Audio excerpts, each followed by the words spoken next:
Welcome back to Quarantine Apologetics, defending the faith while under lockdown. I'm Alan Rule. For those who oppose the doctrine of the Trinity, whether they be Jews, Muslims, people that call themselves Christian, like JWs, there's a problem for them that is a huge problem that they have to worry about. That is the Bible.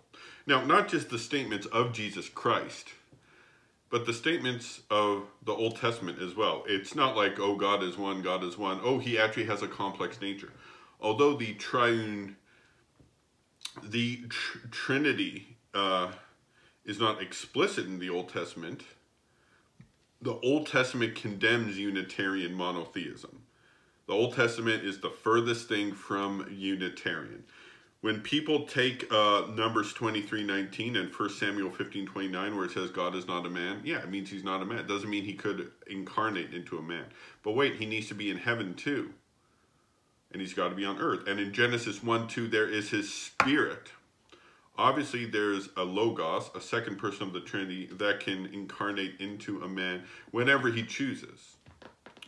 And that's true whether Rabbi Tovia Singer likes it or not. Yes, I'm talking to you, Rabbi Singer.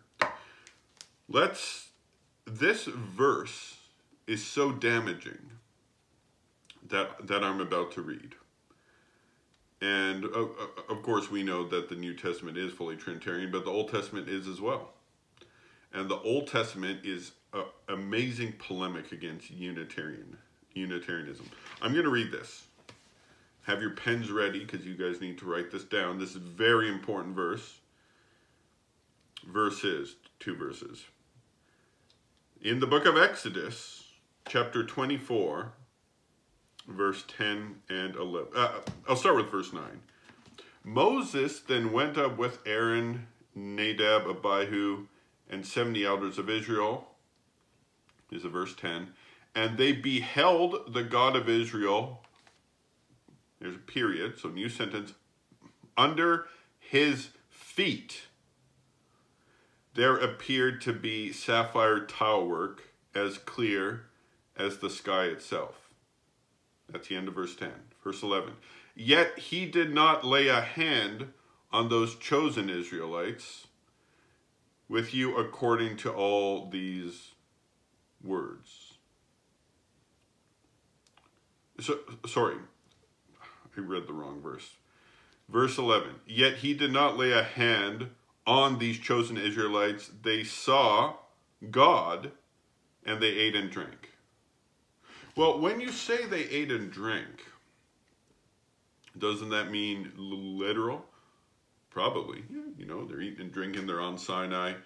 But then they saw God. Oh, that's just metaphorical. No, that's literal. But if you go back to verse 10, verse 10 is the silver bullet against the werewolf called Tovia Singer or anyone who's against the Trinity. How does God have feet? And if you're saying, well, this is a Christian translation, I looked at the Hebrew and I looked at Jewish translations.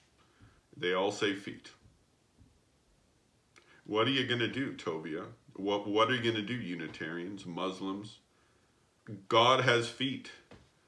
You've seen it. What are you going to do? It's right there.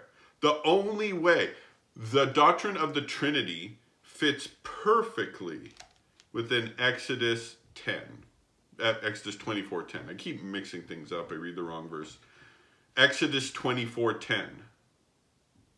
So if you think God can't become a man based on your misreading of Numbers 23 or 1 Samuel 15, well then how do you explain the feet? Of course God isn't a man, but he can become a man. Numbers and 1 Samuel don't rule that out. He has feet. Feet. Tovia Singer. You have been refuted by God's feet. Exodus 24:10. You got nothing, Tovia. And all the Muslims and Unitarians out there know that the Old Testament, the only way to understand the Old Testament is with the doctrine of the Trinity. With Tawhid, with Maimonides type monotheism or anything like that, it's not going to work because God has feet. Exodus 24:10. So, if God can't become a man, explain why they saw God and he has feet.